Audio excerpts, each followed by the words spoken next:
Bienvenue sur notre chaîne Ilahi Poussula. Assalamu alaikum wa rahmatullahi wa barakatuhu.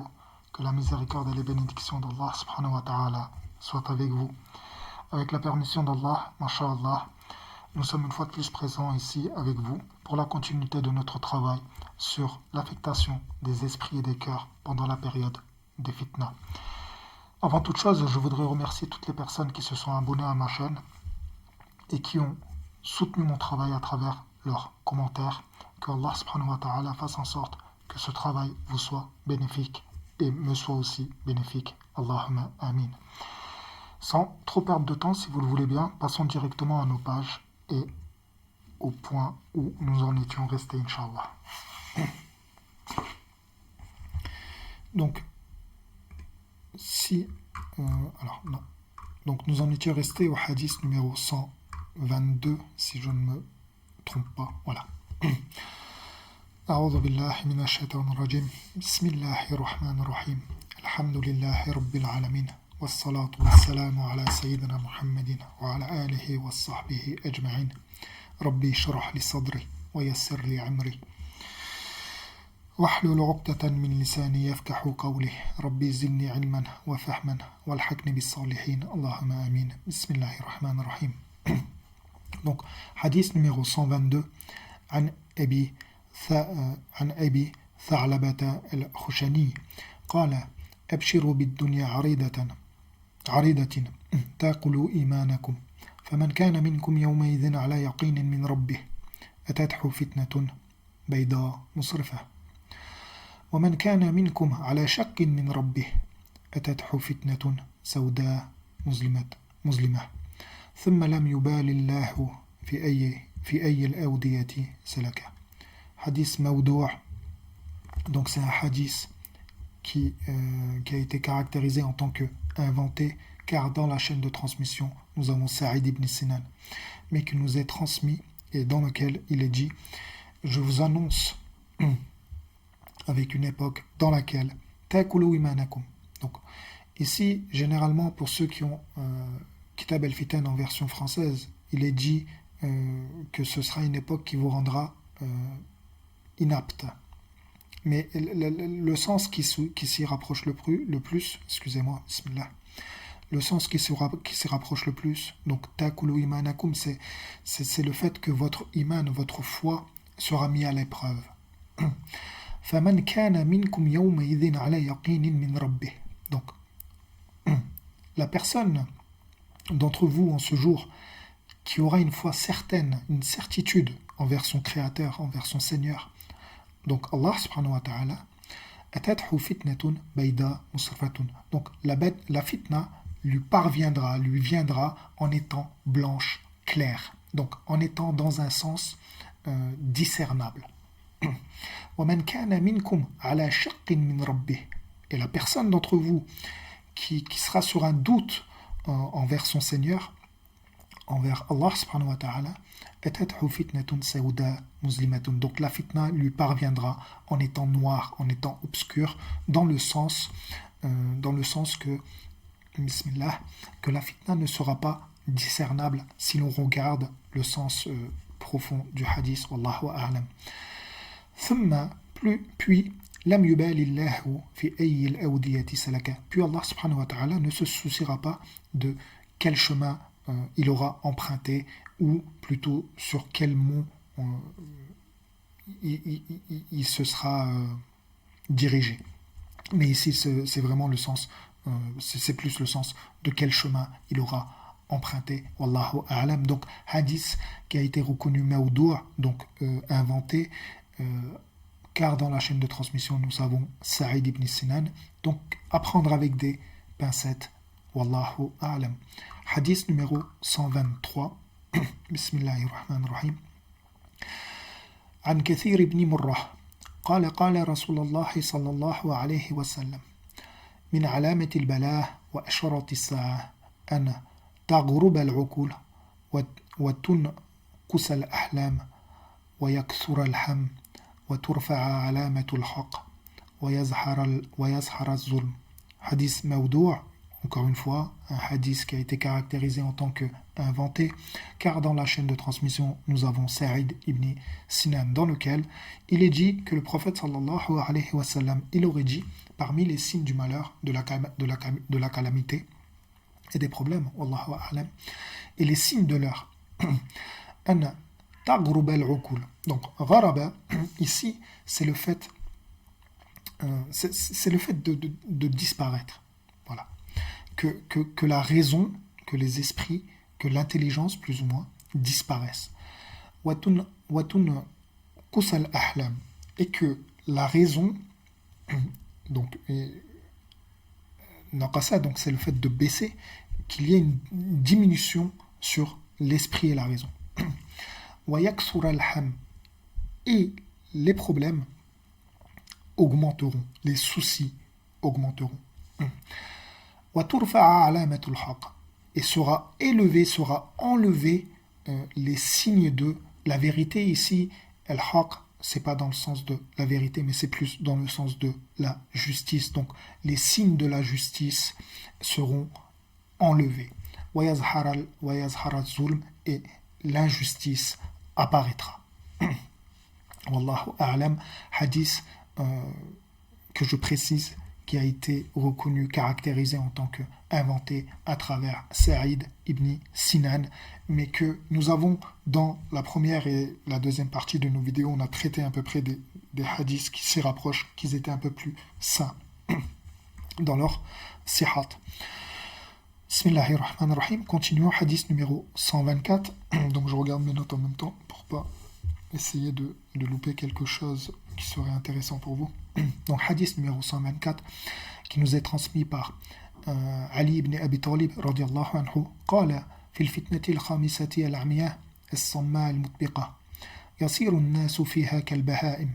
Hadith mawkouf, hadith sahih. Donc hadith qui est mawkouf, car ce n'est pas une parole du prophète sallallahu alayhi wa sallam, mais c'est une parole, c'est la parole de Ali ibn Abi Talib radiyallahu anhu, mais qui a été reconnue dans sa généralité avec la chaîne de transmission et le sens du hadith, qui a été reconnu en tant que sahih, qui nous dit, donc Ali ibn Abi Talib radiyallahu anhu nous dit, fil fitnati al-khamisati al-amiyah as-samma al-mutbiqa. Donc dans la cinquième fitna qui sera aveugle, sourde et qui sera consécutive, donc qui suivra, qui s'en suivra plutôt, yasiru an-nasu fiha kal-bahaim. Les gens deviendront dans cette fitna-là comme des bêtes, comme des animaux. Ici, le sens qui s'y rapproche le plus, ou plutôt la réflexion que l'on pourrait faire sur ce hadith, wallahu a'lam, c'est que les gens auront une animosité, une agressivité en eux, et c'est ce qui augmentera. Wallahu a'lam, car on avait étudié des hadiths dans lesquels on avait le fait que justement des gens seraient amenés à tuer quelque part leurs voisins, leurs frères et le fils de leurs oncles. Allahu a'lam, c'est ce qui montre une animosité. Allahu a'lam. Et on avait encore étudié d'autres hadiths qui faisaient référence à ça. Allahu a'lam. Bismillahirrahmanirrahim. Donc, hadith numéro 125. Si je ne me trompe pas, toujours عن علي ibn Abi Talib radiyallahu anhu قال في الفتنة الخامسة العمياء الصماء المطبقة يصير الناس فيها كالبهائم. Donc le hadith c'est le même, on n'a pas de changement. Le seul changement que l'on a, c'est dans la chaîne de transmission, on a une faiblesse dans celui-ci, donc on prendra beaucoup plus en compte le hadith numéro 124 que le hadith numéro 125 qui disent exactement la même chose, mais dont dans la 125, Wallahu a'lam, an Tariq, ici Tariq, les alim ne savent pas de qui il s'agit, donc c'est la faiblesse de la chaîne de transmission qui est mise en avant ici. Wallahu a'lam. Donc hadith numéro 126 عن نبي الله صلى الله عليه وسلم قال الفتنة الرابعة تعرك فيها أمتي عرك الأديم يشتد فيها البلاء حتى لا يعرف فيها المعروف ولا ينكر فيها المنكر. Hadith marfou', hadith munqati'. Donc, hadith marfou', pourquoi? Parce que c'est une parole qui est directement attribuée au prophète sallallahu alayhi wa sallam. Donc, on nous dit quelque part que c'est le prophète sallallahu alayhi wa sallam qui nous a dit, qui nous transmet ça. Mais qui est munqati', c'est-à-dire qu'il nous manque ici, dans la chaîne de transmission, on a un manque qui est problématique. Mais dans lequel le hadith, donc, quelque part que le prophète sallallahu alayhi wa sallam aurait dit الفتنة الرابعة تعرك فيها أمتي عرك الأديم. Donc dans la quatrième des fitna, ma communauté sera frottée comme l'on frotte la peau des bêtes. Et ici c'est un hadith que j'ai repris à plusieurs fois, que j'ai expliqué à plusieurs fois, qu'il ne s'agit pas de frotter une peau contre une peau, mais que c'était un processus sur le fait de transformer la peau des bêtes en cuir qui était assez rude, qui était assez difficile, et que c'était plus la difficulté qui était mise en avant. Wallahu a'lam. Yashtaddu fiha al-bala. Donc, s'endurcira. Ishtadda, c'est le fait de s'accentuer, de s'endurcir. Fiha al-bala. Donc, les problèmes et les malheurs vont s'endurcir, vont s'accentuer dans cette fitna-là qui est décrite en tant que la quatrième. Hatta, à un tel point, la yu'rafa fiha al-ma'ruf. Donc, l'on n'approuvera plus ce qui est approuvable. Donc, l'on n'approuvera plus le bien. Wala yunkara fiha al-munkar. Et que l'on ne désapprouvera plus ce qui est désapprouvable. Donc, que l'on ne désapprouvera plus, excusez-moi, pardonnez-moi, le mal. Donc, hadith marfou', hadith munqati'. On avait d'autres hadiths que l'on a traités ensemble dans la première partie, Allahu a'lam, et même dans les vidéos précédentes qui rejoignaient ce hadith. Allahu a'lam, bismillahirrahmanirrahim. Donc, hadith numéro 127. عن أبي هريرة رضي الله عنه قال قال رسول الله صلى الله عليه وسلم تأتيكم من بعد 4 فتن. Donc, un hadith qui nous est transmis à travers Abu Hurayra radiallahu anhu, qui dit que le prophète sallallahu alayhi wa sallam aurait dit que vous parviendra après moi 4 fitna. فالرابعة منها الصماء العمياء المطبقة. Donc la quatrième d'entre elles qui sera sourde, aveugle et consécutive, successive. Donc ici, je viens de le traiter. Donc ici, la seule chose qui change du hadith, c'est que l'on désapprouvera le bien et que l'on approuvera le mal.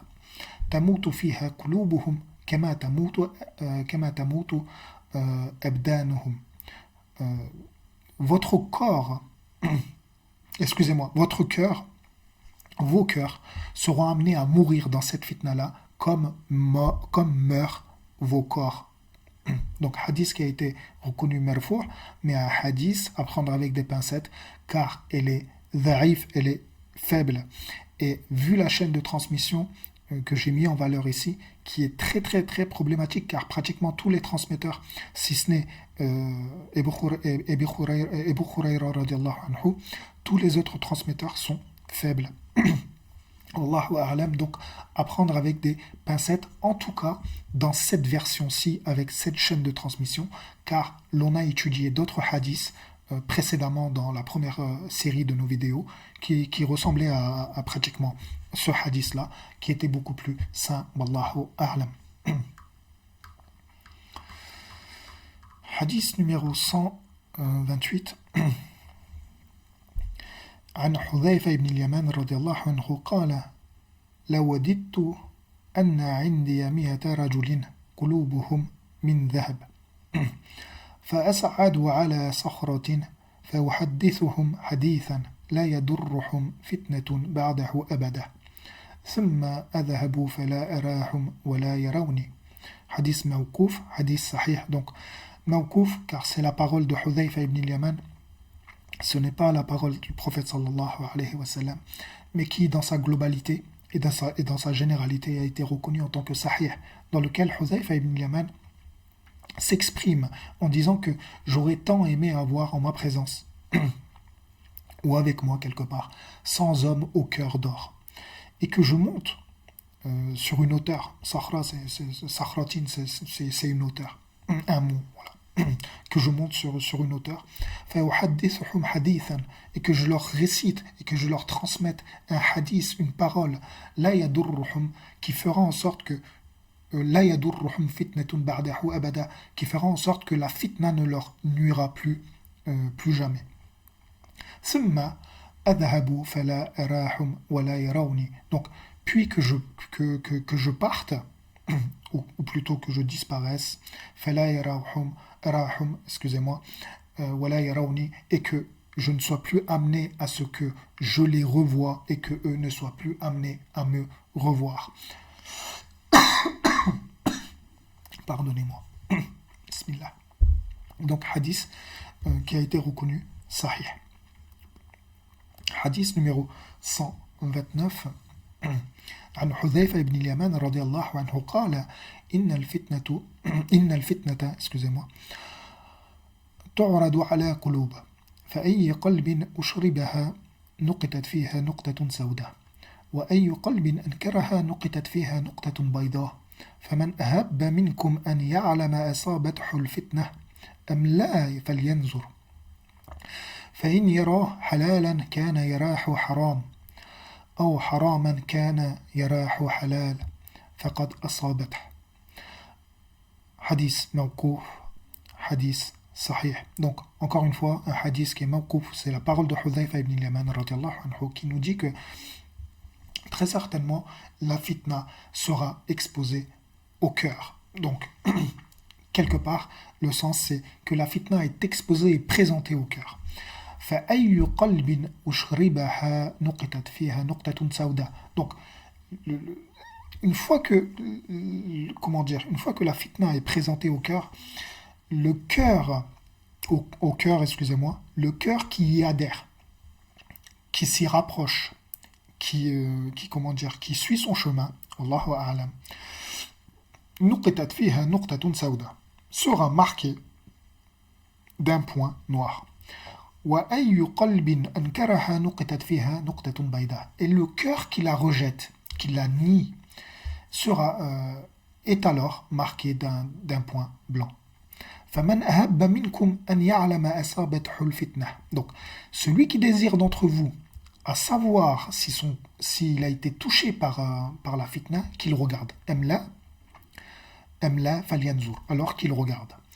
فإن رأى حلالا كان يراه حراما. Donc, s'il voit فإن يرى حلالا, s'il juge quelque chose halal alors qu'il le jugeait auparavant haram, أو حراما كان يراه حلالا, ou qu'il juge quelque chose haram alors qu'il le jugeait précédemment en tant que halal, فقد أصابته. Ceci voudra dire qu'il a été touché. Donc ici, c'est un hadith qui est assez intéressant et que l'on peut traiter, alhamdulillah, car il a été reconnu en tant que sahih.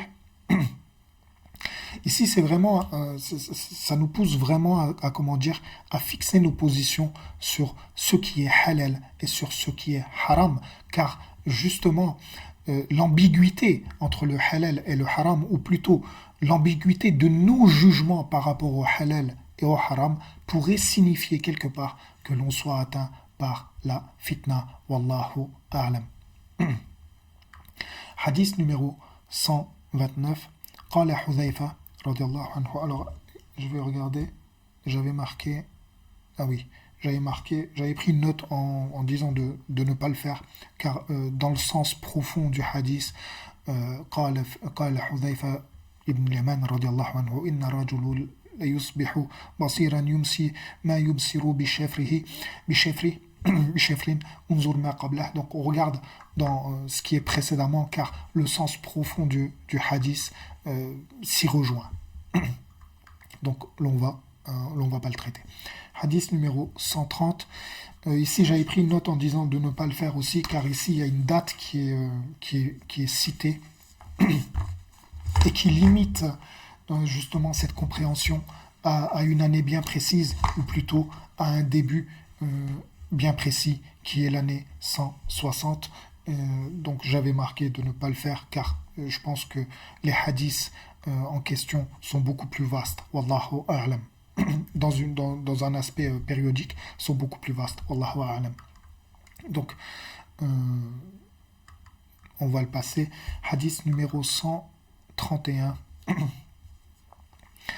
عن حذيفة بن اليمان رضي الله عنه قال الفتنة حق وباطل وباطل يشتبهان فمن عرف الحق لم يضره الفتنة حديث موقوف منقطع الإسناد. Donc c'est un hadith qui remonte pas au prophète sallallahu alayhi wa sallam, qui remonte à Hudhayfa ibn al-Yaman, c'est la parole de Hudhayfa ibn al-Yaman, mais dans la chaîne de transmission nous avons une coupure dans lequel il est dit que la fitna, alors c'est le 131, pourquoi, excusez-moi, voilà, là la fitna est le fait qu'il y ait il y a un doute, voilà, excusez-moi, la fitna haqqun wa batilun yashtabihan, c'est-à-dire que la fitna c'est le fait que la vérité et que le faux se ressemblent. Faman arafa al-haqqa, alors celui qui connaît la vérité, lam yadurrahu al-fitna, la fitna ne le nuira pas. Donc c'est vraiment un hadith qui rejoint encore une fois le hadith que l'on a traité précédemment, à savoir le 129 dans sa généralité. Wallahu a'lam. Hadith numéro 132. Alors, Bismillahirrahmanirrahim. عن أبي موسى الأشعري رضي الله عنه قال ذكر رسول الله صلى الله عليه وسلم فتنة بين يدي الساعة قال قلت وفينا كتاب الله قال وفيكم كتاب الله قال قلت ومعنا عقولنا قال ومعكم عقولكم. Hadith marfou, hadith sahih, donc hadith qui remonte au prophète sallallahu alayhi wa sallam à travers Abu Musa al-Ash'ari radiyallahu anhu, dans lequel il est dit que le prophète sallallahu alayhi wa sallam il a cité une fitna qui aura lieu avant l'avènement de l'heure. Et Abu Musa al-Ash'ari de dire est-ce que nous aurons le livre d'Allah subhanahu wa ta'ala en notre présence? Qala wa fikum kitabullah, donc vous aurez le livre d'Allah en votre présence, dans la compréhension du hadith. Qala qultu, donc et il lui a dit est-ce que wa ma'ana uqulana, est-ce que nous aurons notre raison, notre intelligence, notre esprit? Qala wa ma'akum uqulukum, et vous aurez votre raison. Hadith marfou, hadith sahih. Continuons, hadith numéro 133. Bismillahirrahmanirrahim. Alors, أخبرنا حزيل بن شرحبيل donc أن أبا مسعود الأنصاري جاء إلى حذيفة بن اليمان رضي الله عنه. Donc a été parvenu au transmetteur que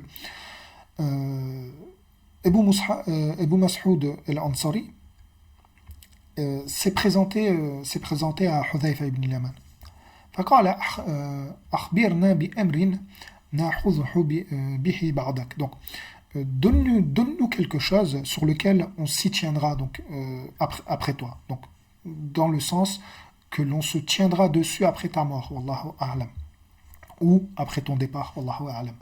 Donc donne-nous quelque chose, donne-nous un élément, un hadith, une parole. C'est plus dans ce sens-là. فقال حذيفة, donc à travers cette parole, Hudhayfa ibn Yaman de leur répondre رضي الله عنه إن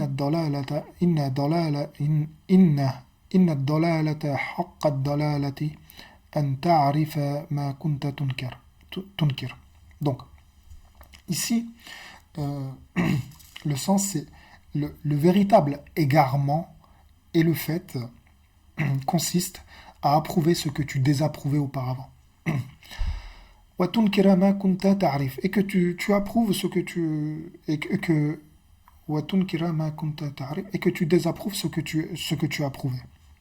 فانظر الذي أنت عليه اليوم فتمسك. Donc, regarde sur quoi est-ce que tu es aujourd'hui et accroche-toi-y. فتمسك به. فإنه لا يضرك فتنة بعد. Tant que tu t'accrocheras à ce sur quoi tu es aujourd'hui, la fitna ne te nuira pas après ceci. Wallahu a'lam. Donc hadith mawkouf, donc c'est la parole de Hudhayfa ibn Yaman, qui dans sa globalité, avec la chaîne de transmission, a été reconnue en tant que sahih. Hadith numéro 134.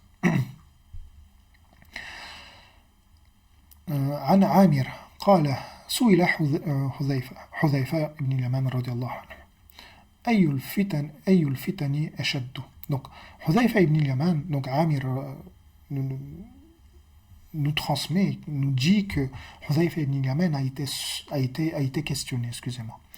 Laquelle des fitnas est la plus difficile et la plus dure? Ayyul fitani ashaddu. Laquelle des fitnas est la plus rude et la plus difficile?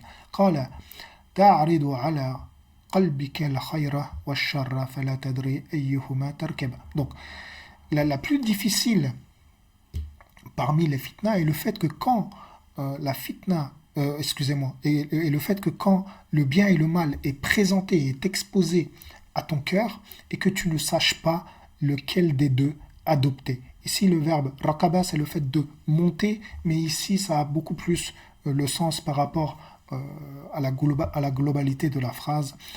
Ça a plus le sens de adopter, d'emprunter. Wallahu a'lam. Hadith qui a été reconnu mawkouf wa sahih. Hadith numéro 135. عن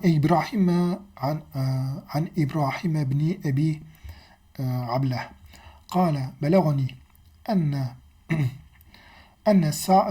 الساعة تقوم على أقوام أحلامهم أحلام العصافر.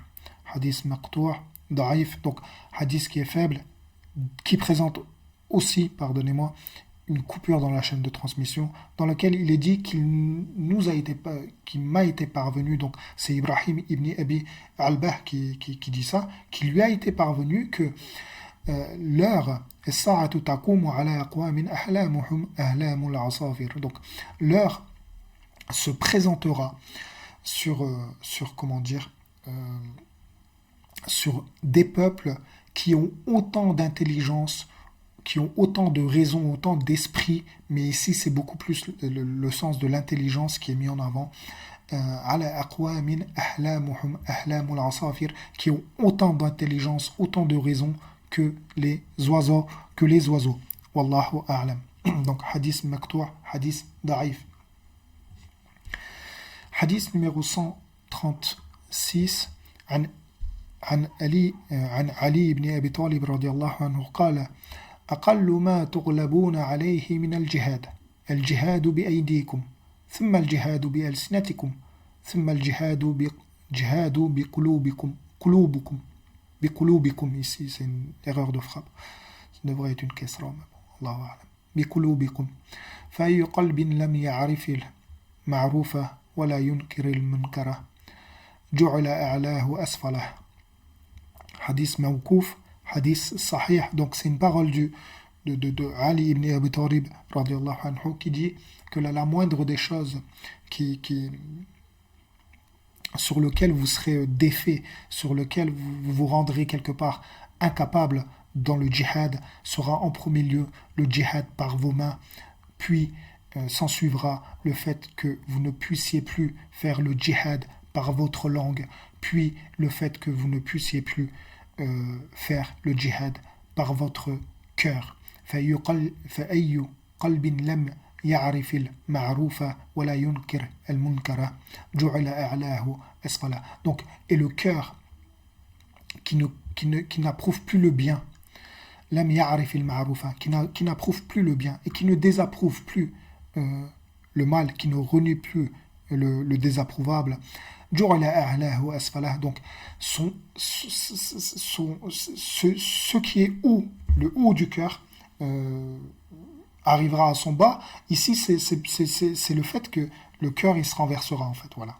جعل أعلاه أسفله, c'est le fait que le cœur se renverse. Donc le cœur sera renversé à ce moment bien précis. Wallahu a'lam. Hadith numéro 137. عن علي بن أبي طالب قال إذا كان قلبه لا يعرف المعروف ولا ينكر المنكر نقص فجعل أعلاه أسفله. Donc ici, hadith mawkouf, hadith sahih, qui dans sa globalité rejoint le hadith précédent, c'est-à-dire que quand le cœur n'approuvera plus le bien et qu'il ne désapprouvera plus le mal ou qu'il ne désapprouvera plus ce qui est inadmissible, il sera à ce moment-là, il sera renversé.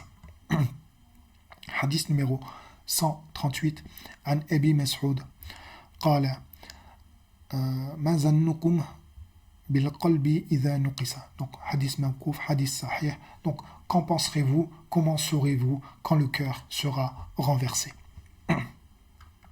Hadith numéro 139 عن صفوان بن عمرو قال حدثني من سمع عبد الله بن بشر يقول كان يقال كيف أنتم إذا رأيتم العشرين رجلا أو أكثر لا يرى فيهم رجل يهاب في الله تعالى. Donc comment est-ce que vous serez, pour aller dans le sens, comment est-ce que vous serez quand vous apercevrez 20 hommes dont aucun d'entre eux, quand vous apercevrez 20 hommes ou plus dont aucun d'entre eux aura une crainte d'Allah subhanahu wa ta'ala. Hadith maktoua, hadith da'if. Donc on a terminé ici le chapitre sur ce qui est des noircissements des cœurs et l'affectation des esprits pendant la période des fitna. Je vais me permettre de faire une petite réflexion à ce stade. Bismillahirrahmanirrahim. Donc,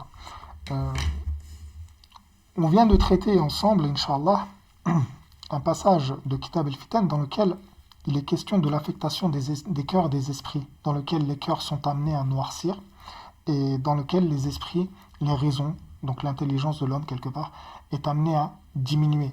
Lakin, ce n'est pas un sujet simplement eschatologique, c'est un sujet qui est beaucoup plus vaste et dans lequel le musulman est amené à vivre chaque jour de son existence. Et pas simplement le musulman, l'être humain en général est amené à vivre cette situation-là, dans laquelle, à travers ses actes, ses œuvres, son comportement et son caractère, quelque part, le cœur de l'homme est amené à noircir ou à blanchir. Allahu a'lam. À ce stade-ci, moi, ce que je me permettrai de faire, c'est de vous diriger justement de ce sujet-là, comme Ibn Qayyim al-Jawzi, rahimahullah ta'ala, ou encore d'autres alims qui ont traité ou qui ont recueilli des muhaddis comme l'imam al-Muslim, comme l'imam al-Bukhari, comme l'imam al-Asqalani, Ibn Hajar al-Asqalani par exemple, ou encore d'autres muhaddis qui ont recueilli dans leur partie al-Iman justement ces sujets-là et qui ont recueilli des hadiths qui traitent justement de ces sujets-là, qui n'est pas simplement un sujet eschatologique. Donc effectivement, nous traitons l'eschatologie, mais ce n'est pas simplement un sujet eschatologique, c'est un sujet auquel chaque être humain et chaque musulman est amené à vivre pendant toute la période de son existence et qu'il faut faire attention à ce sujet, bismillah, et qu'il faut quelque part s'instruire dessus. Et à travers notre instruction, à travers ce sujet-là, à quelque part essayer d'améliorer notre comportement, notre personnalité, nos caractères et notre relation avec Allah subhanahu wa ta'ala. Donc moi, pour clôturer la vidéo, je vais vous citer un hadith d'Abu Hurayra radiallahu anhu, dans lequel il cite qu'il a entendu ceci du prophète sallallahu alayhi wa sallam, dans lequel il est dit « Inna al-mu'minina idha adhnaba kanat نقطة سوداء في قلبه فإن تاب ونزع واستغفر صقل قلبه فإن زادت فذلك الران الذي ذكره الله في كتابه استعوذ بالله من الشيطان الرجيم بسم الله الرحمن الرحيم كلا بل ران على قلوبهم ما كانوا يكسبون. Donc c'est un hadith de Abu Hurayra radiallahu anhu qui nous dit que lorsque le croyant commet un péché, on inscrit un point noir dans son cœur. S'il se repent, cesse et implore le pardon, son cœur est poli de ce point. Mais s'il persiste, cela continue jusqu'à recouvrir tout son cœur. C'est là la rouille mentionnée par Allah subhanahu wa ta'ala dans la sourate Al-Mutaffifin, verset 14, que je vous invite à aller lire, Inch'Allah. Donc ça, ce hadith-là, c'est un hadith qui a été repris par Ibn Hajar al-Asqalani et At-Tirmizi et qui a été aussi utilisé par Ibn Qayyim al-Jawzi et qui a été utilisé par l'imam al-Albani. Et je vous citerai aussi, pour compléter quelque part ce hadith, le hadith de Abdullah ibn Abbas qui dit que le bienfait éclaire le visage, illumine le cœur, apporte l'aisance, donne de la force et rend l'homme plaisant et aimable aux autres. La mauvaise action noircit le visage de son auteur, obscurcit son cœur, affaiblit son corps, diminue sa subsistance et le rend détestable. Pour terminer, comme dit précédemment, pour ce sujet-là, vraiment, je vous invite à aller voir nos savants qui sont nombreux à avoir traité ce sujet-là. Et pour terminer la vidéo, moi je citerai un verset du Coran Karim qui, quelque part, je ne vais pas dire qui résume ce chapitre, mais qui nous donne un indice sur le comportement de notre cœur et sa relation qu'il a avec son créateur, donc Allah subhanahu wa ta'ala. Donc, استعوذ بالله من الشيطان الرجيم بسم الله الرحمن الرحيم الذين آمنوا وتطمئن قلوبهم بذكر الله ألا بذكر الله تطمئن القلوب صدق الله العظيم. Donc, Surat Rad, verset 28, que je vous invite à aller examiner, Inch'Allah. Et je pense que ce sera tout pour notre vidéo, ou en tout cas pour ce chapitre-là.